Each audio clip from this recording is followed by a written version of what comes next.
Orange அது. என்ன செய்ய? கிரேப் வரைவா? எப்படி வரையணும்? இங்கேயா? எப்படி வரையணும்? எப்படி எப்படி இப்படியா? இதுலையா?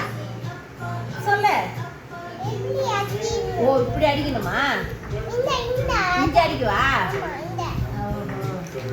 ஆமா. இது இது என்னது? இது கிரேப்ஸா? ஆஹா, சூப்பர். இப்போ நம்ம வண்ணம் அடிக்கணுமா? இது என்ன எழுத்து?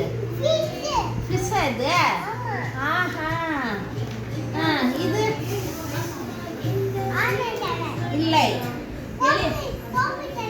ஆஹா, எலிபண்ட். எலிபண்ட். அவ எலிஃபண்ட் உள்ள கலரை சொல்றா.